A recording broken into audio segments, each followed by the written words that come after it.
Okay, we're in Philippians chapter 4. Um, let's go ahead and read verse 1 again, even though we talked about it last week. We'll read verses 1 through 9. Therefore, my beloved brethren, whom I long to see, my joy and crown, in this way stand firm in the Lord, my beloved. I urge Euodia and Syntyche to live in harmony in the Lord. Indeed, true companion, I ask you also to help these women who have shared my struggle in the cause of the gospel, together with Clement, and also the rest of my fellow workers whose names are in the book of life. Rejoice in the Lord always. Again, I will say, rejoice. Let your gentle spirit be known to all men. The Lord is near. Be anxious for nothing, but in everything, by prayer and supplication, with thanksgiving, let your requests be made known to God. And the peace of God, which surpasses all comprehension, will guard your hearts and your minds in Christ Jesus. Finally, brethren, whatever is true, whatever is honorable, whatever is right, whatever is pure, whatever is lovely, whatever is of good repute, if there is any excellence and if anything worthy of praise, dwell on these things. The things you have learned and received and heard and seen in me, practice these things, and the God of peace will be with you. Okay. Feel free to talk about verse 1 if you want, but any thoughts at all on this passage as I go off camera very briefly?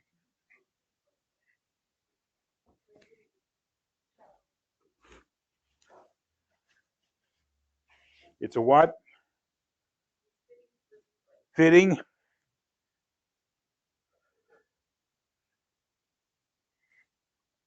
It is a good passage to look at for a lot of reasons, for a lot of folks, I think.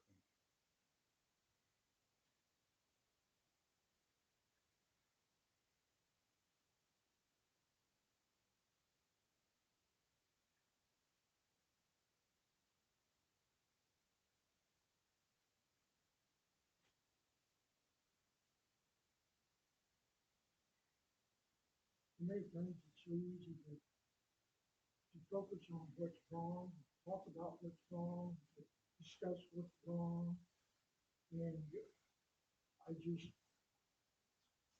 especially the last part of this, the whole thing about working things out with one another, the whole thing about being anxious or upset about things, and the whole place to focus your attention.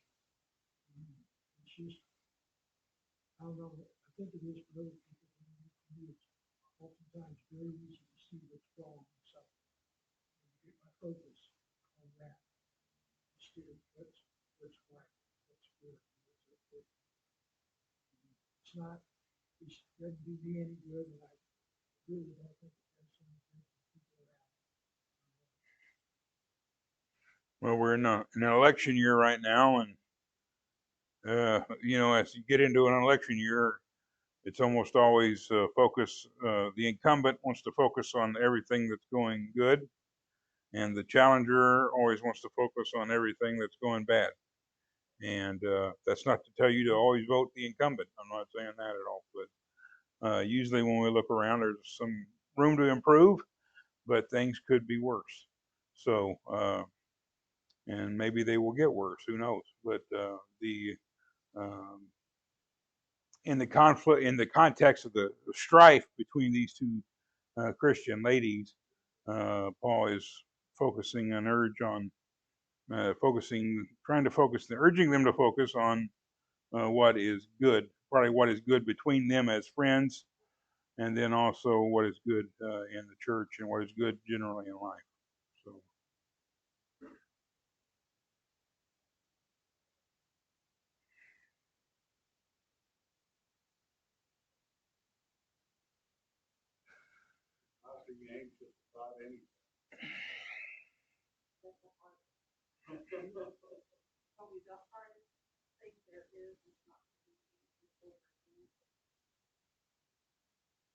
I'm not sure Paul even met that standard all the time, but it's a great goal to aspire to try to strive towards.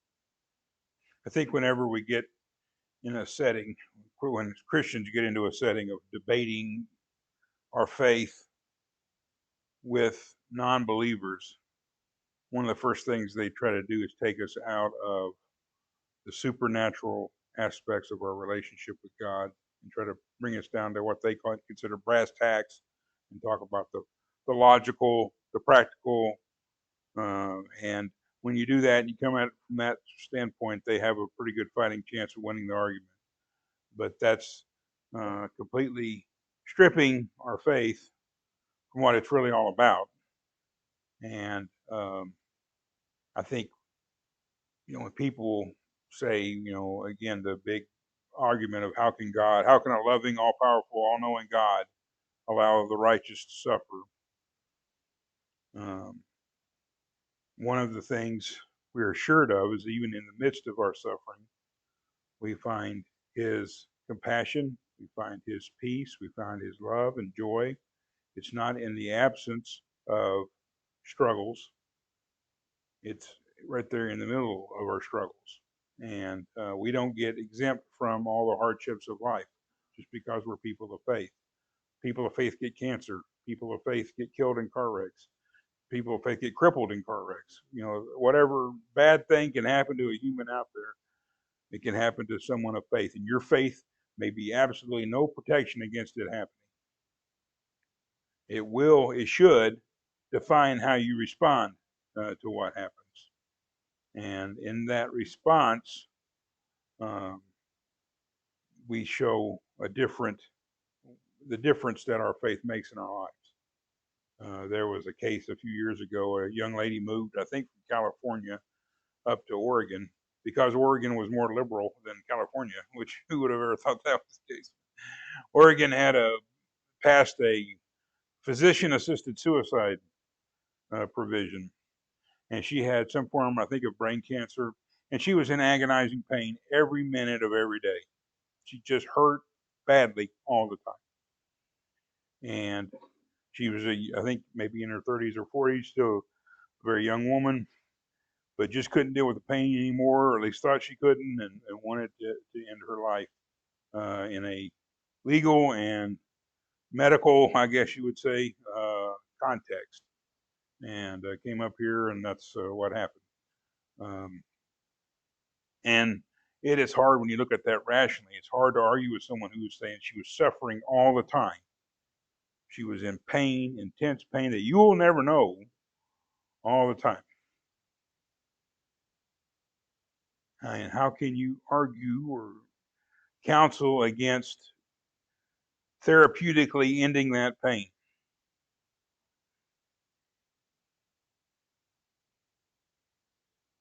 And I don't think we can do it on an intellectual or purely human terms. I mean, if we had a dog that was in pain all the time, what would we do? We'd take it down to the vet, put it to sleep. That's basically what she wanted, was to be put to sleep. Because why? That's the humane thing to do. The human understanding of death. Yes, it's also more, I think, as much or more a human understanding of human life. Um, and honestly, I will, when people are like that, I certainly would let God be the judge. I'm happy to let God judge that situation and not be the one who has to say, well, she's burning in hell for all eternity now. That's not my decision to make. And it's one thing, I think, when you just can't face the struggles of life anymore and you want to end it. It's another thing when you are in really bad situation. It's not going to get any better. It's going to get worse. It's going to end in death. Again, I'm not advocating or on the pro side of that at all, but I also think we come down really heavy-handedly on those people sometimes, and we can let God, pray for them and let God make that judgment. We don't have to get in there and do that. But there are people who suffer, who are people of faith, and they suffer terribly, and they let things play out. They let it go the way it goes, and I don't think they have to go through that alone. I don't think they have to go through that without any comfort or any sense of love and any sense of peace. And I think that's why it passes understanding, is that it comes when we shouldn't have it. Not when we got our whole lives all sorted out and everything's perfect. When was the last time you had your whole life sorted out and everything was perfect? You don't. You can't really get it there, and it won't last. So, especially because you got so many other people in your life, they're going to challenge. Even if you do everything you can do, which probably you don't, but even if you could, you're going to have people in your life that create some stress or drama. So, it's an important thing to remember about our faith. It's not logical. At some point, it ceases to be logical because when logic, it's human logic. And human logic can be very flawed. How many times when we look at things with our human logic and we see a problem, we try to fix it, and all we do is make it worse.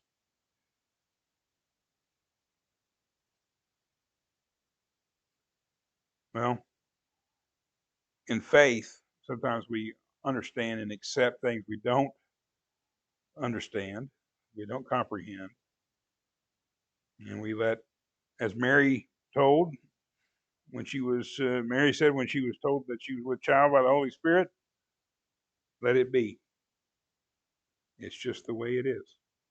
And a level of acceptance, which is seen sometimes as cowardly or whatever, a level of acceptance can provide some amount of peace, some measure of peace. And all we can do is look at each of our own situations and see that we've had to accept things we didn't like all the time.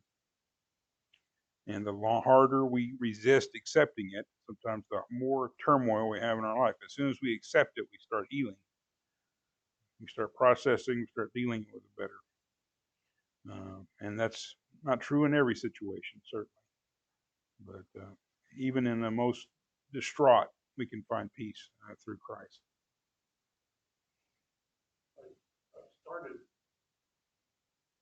to think down the line, and then I realized I could be contradicting myself. But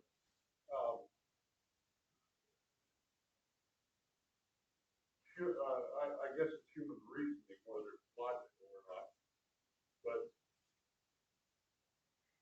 God and the Bible do not follow human thought or reasoning or logic.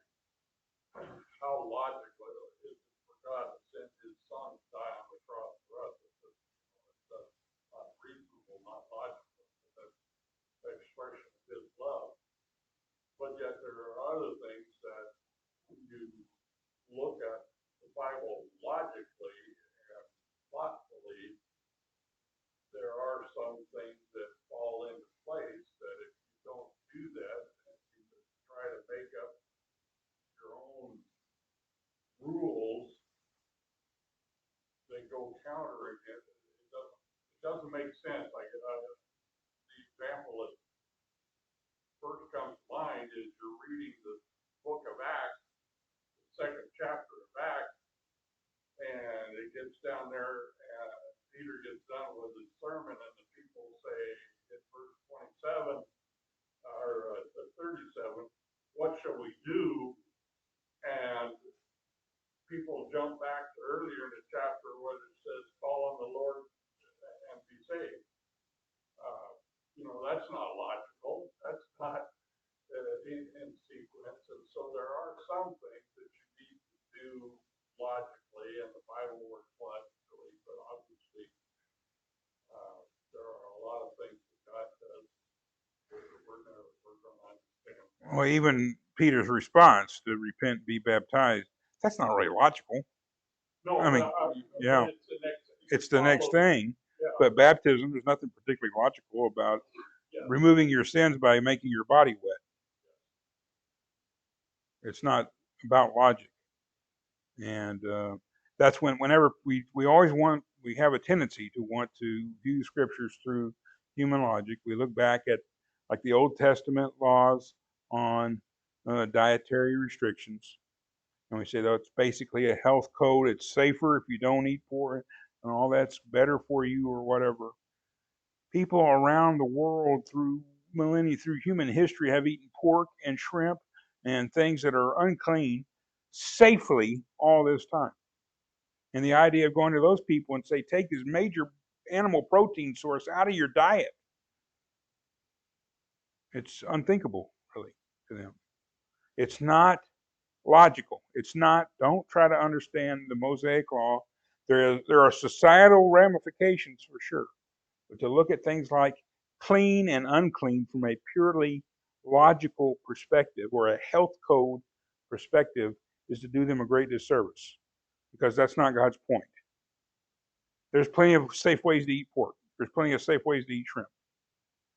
And he could have just said, cook them to an internal temperature of 170 degrees or whatever. But he didn't do that. Use a probe thermometer it's not logical. It doesn't have to stand up to the test. So when we get into those arguments, and I guess I kind of got in one Sunday morning a little bit, but these quantum physics guys who are trying to prove all of this strange stuff out of what they presume to be random creation. It occurred randomly. The world is here randomly. But then everything they look at, they keep seeing these patterns repeating over and over and over.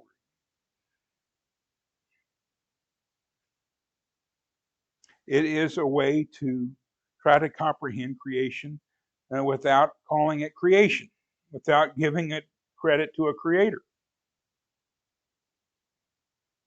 There must be a way. There's not always a way. And when you don't honor the creator, I had a teacher, and there's a lot, like I said, a lot of different theories about what's going to happen at the end of times. Some people believe that what God's going to do is come, set things right here, clean up the earth, put us back all in Eden, and we'll stay in Eden then, basically.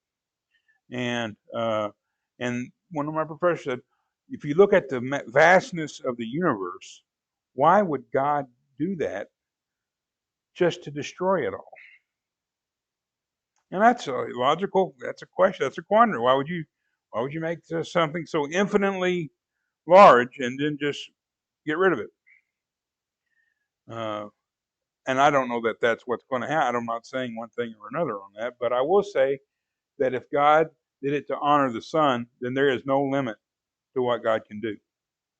And there is no limit to what he would do to honor his only begotten Son, who always does the things to please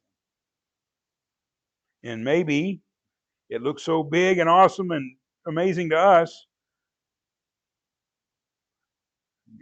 Is anything too great for God? Is anything too difficult for God? It gives us a little glimpse of the difference between us and God. How long would it take us to build a universe? I think our remaining time, I want to kind of focus on Euodia and Syntyche and their strife, whatever it is, between them. And it's, I've heard a lot of preachers make fun of the fact that these two women are in here getting reprimanded for not getting along. That's because men never have a problem getting along. It's only women that have a problem getting along, right? We're finding out really that women are much better at networking than men are. So that's an interesting take on it. I think of it as a really good beginning point to look at Christian conflict resolution. That these are two good Christian women that have arrived at a point where they do not agree on something or some things. They are not relating to each other very well. And a reminder of the fact that this is not purely a feminine occurrence is the fact that Paul and Barnabas had a very similar occurrence in their life. In Acts chapter 15, I need to fix the number on my handout. I have 36 through 14. That's not a very good spread of verses there. But beginning at the end of chapter 15 of Acts, Paul and Barnabas have a disagreement. We think they're both pretty good Christians, don't we? Both trying to do the work of the Lord, and yet they go their separate ways. And their disagreement is based on the inclusion of John Mark in the future missionary trips. John Mark is a relative of Barnabas, but he deserted them on the previous missionary trip. Barnabas wants to bring him along, give him another chance. Paul doesn't. But at the same time, people are financially supporting their efforts, and some of the money is going to have John Mark there. And if they raise money based on John Mark being included, and then John Mark leaves, what does that say? So it's I think a point of fair disagreement where two good Christian men could see things very differently. Where reasonable minds, and in this case, I think even spiritual minds, can differ. They're both valid points. I think my inclination is to be on Barnabas' side, actually, because if the gospel is about anything, and Paul should know this: if the gospel of Jesus Christ is about anything, it's about forgiveness and not just second chances, but 70 times 7 chances. I mean, it's about we're flawed. We're going to make mistakes. We're going to do the wrong thing, but we need to keep going forward. We need to keep being included in the service of the kingdom. Now, we don't know the exact terms of the disagreement of Euodia and Syntyche, but I think that is good for us. That you see so many times church leaders are conflict avoidant. And one of the signs of conflict avoidant is someone has to win and someone has to lose. Someone gets their way and someone doesn't. And the loser just has to lump it. And that is absolutely not the approach Paul takes to this situation. Even though Paul was in a situation like that. And they didn't really, it's not that he came to one way or the other. They both just went their own ways. And yes, God can redeem that. Maybe you don't need Paul and Barnabas, two such great men of faith, working together. Maybe you need Paul on one going his way and Barnabas going his way to get more kind of talent out there doing things. So maybe God is redeeming this and even maybe driving the wedge intentionally between them to get them to go their own way. Paul is not trying to get these ladies to go their own way. He is trying to get them to reconcile. For one thing, in their context, in their culture, there's absolutely no way they could just each go off in their own direction. That's not what women did back then. I mean, you didn't have that kind of freedom. Travel was incredibly difficult for men back then. You didn't want to be a solo female traveler in those days. It's dangerous today, but there are a lot of ladies that go on exotic international trips to dangerous parts of the world all by themselves. Should they be able to do so safely? Absolutely. Can they do so safely? Probably not. They may get away with it, but they're taking some chances, and it may not be wise, but they should certainly have the freedom to do that, I think. So these two ladies are probably not in a position they're not empowered like Paul and Barnabas each were, two free men that can just go wherever they want to go. These are women bound to their homes, bound to their families, maybe bound to their husbands, and maybe bound to the same church. They have to live together and they have to work together if they're going to work in the kingdom at all.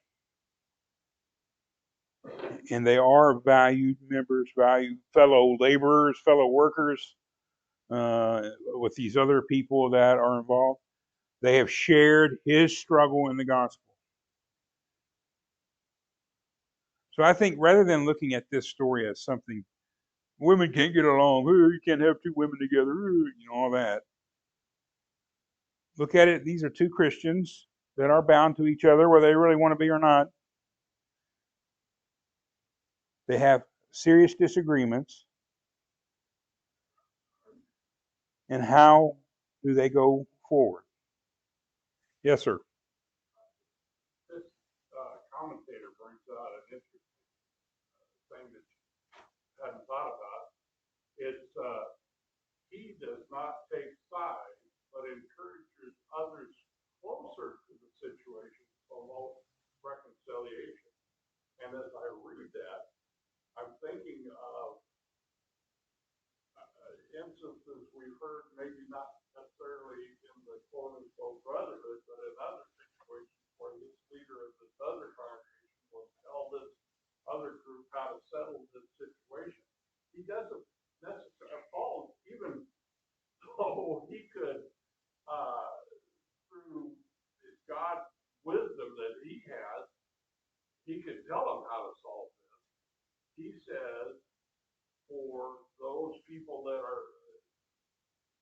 he worked, that those people back home, help them out and get this figured out. Well, maybe Paul doesn't have the wisdom to offer a distinct solution. Well, he couldn't solve it with Barnabas.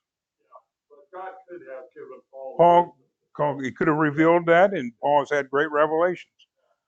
But a lot of times it's not so easy as one person is wrong and one person is right. And we have in our nature, I think, a desire to prevail in conflict. Well, and since that's the nature of our conflict, in a church environment, we try to avoid it. And the best way to avoid it is just tell everybody to get along, but quickly decide one side way or the other and say, boom, this is what we're doing. But it's even worse for an outsider to tell one of those women this or that instead of working it out together. Well, I don't know that Paul would really be an outsider. He's outside the community physically right now, but he knows this congregation. He loves it. I do think he has the apostolic authority. If he had the answer, yes, I would say. I think instead of there being an answer, there needs to be healing. And that healing is going to involve humility on both sides. A reminder, Paul reminds them of their struggle, what they've done with him for the cause of Christ. Look at all of the struggles we have overcome together.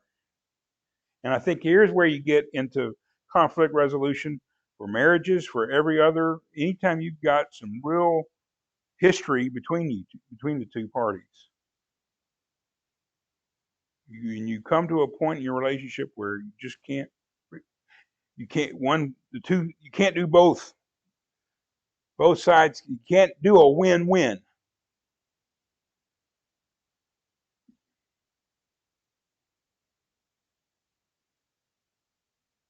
And it certainly, instead of issuing an edict, there is this call for people in their presence, people that know them, people that love them,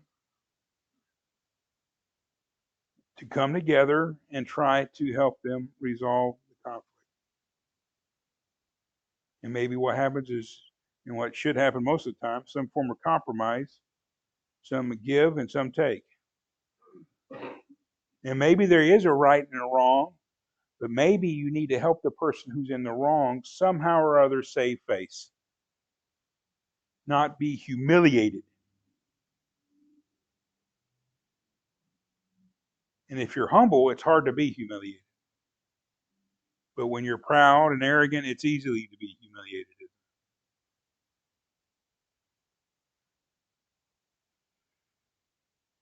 So maybe one side is in the right, one side is in the wrong, but how do we deal with this? And my best advice, when you are having a disagreement with someone you're in some kind of relationship with, if you can express your viewpoint, leave it. You've gotten it out there, leave it. Let them think about it. Quit arguing about it, leave it. Because the more you make them argue against you and the more you argue against them, you both build up your cases like a fortress and neither one of you can leave them.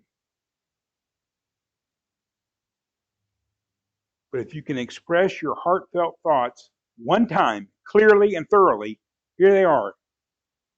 Get out. Let them dwell with them. Let them think about them.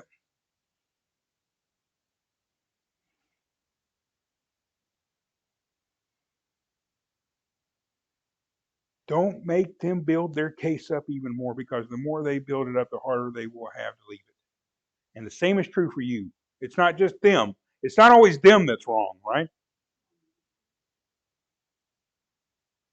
I don't know how many church leaders I've heard talk about a historic strife or whatever in the congregation, and it's always the person that's not going there anymore that was wrong. Every single time, that person was wrong. It's like reading a history book and, wow, what do you know? Every single time the country that was in the right won the war. What an amazing thing. Undefeated. Right and virtue and goodness is undefeated because they get to tell the story, right? Because the person who's telling me the story is still in the church. They must have been right.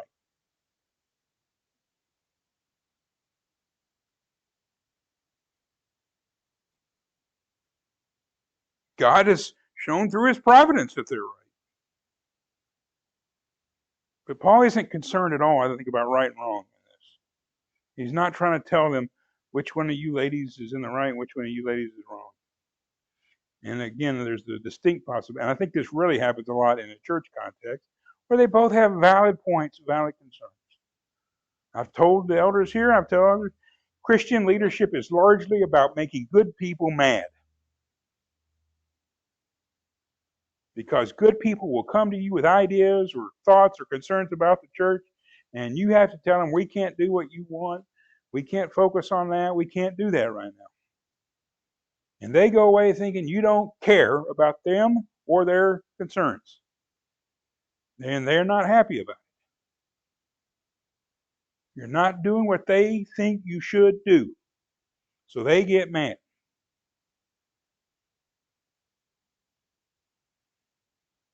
Sometimes it's maybe unavoidable.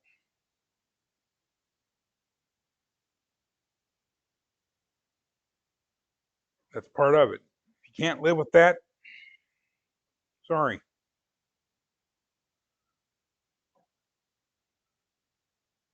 But there's so much history of conflict avoidance when the Bible, I think, is really trying to get us to reconcile, get us trying to resolve our conflict, grow out of our conflict, consider a differing viewpoint than you've had, refine it, use it, even if you don't change your mind, go back and look at what you thought, and okay, they're right.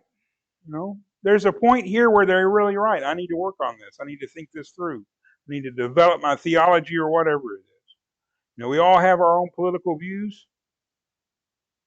Hopefully, you're wise enough and humble enough to know that whatever viewpoint you have on an issue isn't going to help everyone. That it's not a one size fits all, one pill cures every ill.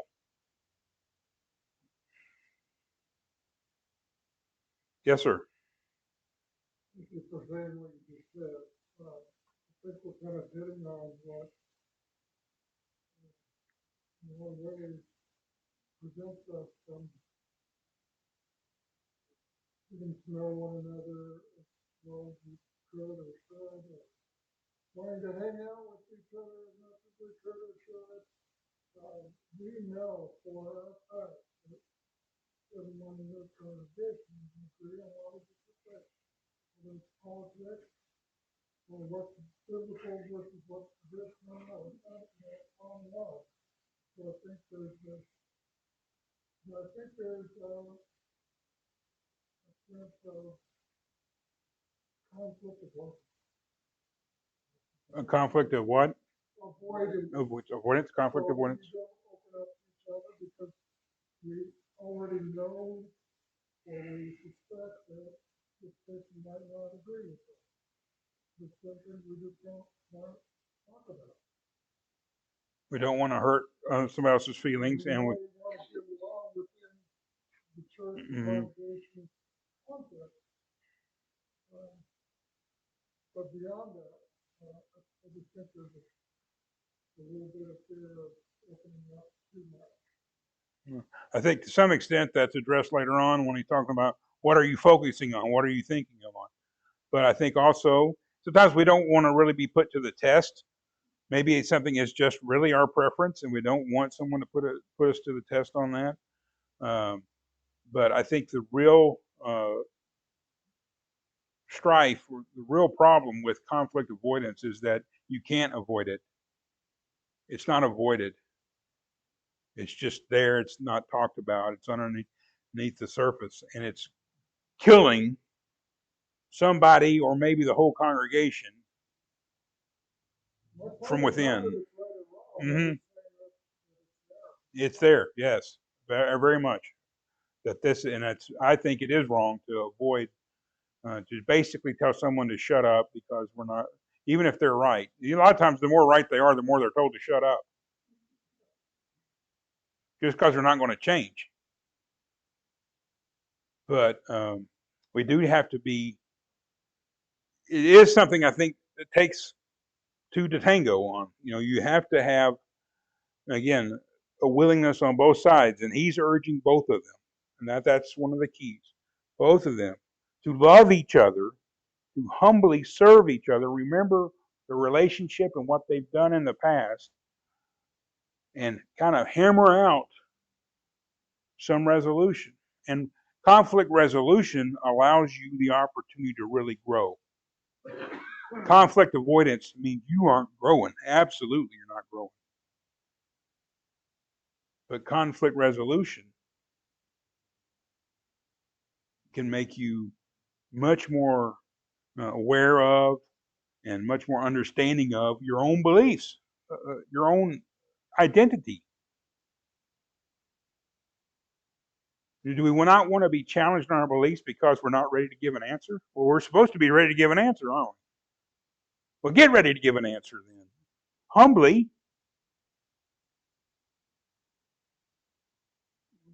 and acknowledge maybe the limits of your own knowledge and your own experience. Humility is never a bad posture for a Christian, especially when we're dealing with the Bible.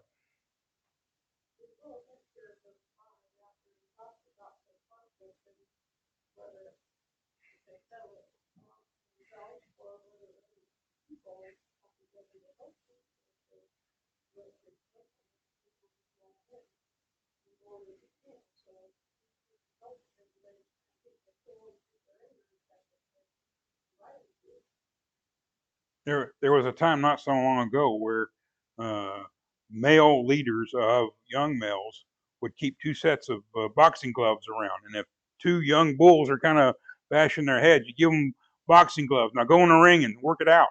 You know, that's not really a gentle spirit. That's from the whole might makes right. You know, and we look at this is one of my personal beefs. I guess you could say it's political. We sing that song "Stars and Stripes Forever."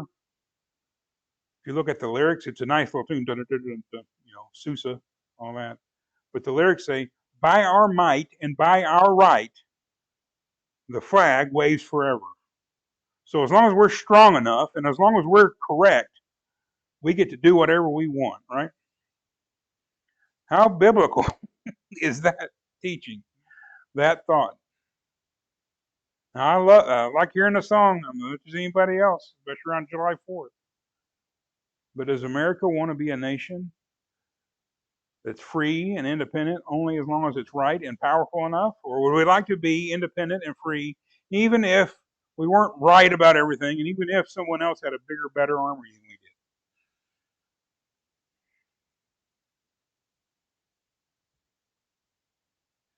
did? Just food for thought.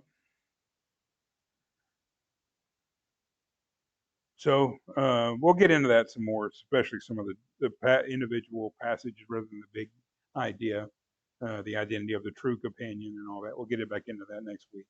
So I think this is really important stuff. There's lots of books out there on it if you want to read some that can help maybe in your life and your relationship. Maybe you have a family member that you're at odds with or whatever, and you really need to heal and come back together. And I think the Paul and Barnabas story tells us, there are times where maybe you just need to get away from each other. And I am not trying to certainly not tell any woman to stay with someone who's beating them. That is not the message here. You have to get safe before you can even think about stuff like forgiveness and reconciliation and all that. If you're not physically safe, it's hard to think about anything else. Okay, you look at the Bible, most people who are healed miraculously are healed and then converted, rather than converted and then later on healed. The converted a lot of times never get healed. Paul isn't healed. Timothy isn't healed. Once you're converted, then learn to live with it. When you're not converted, it's a sign of God's love. It's a message, come be converted.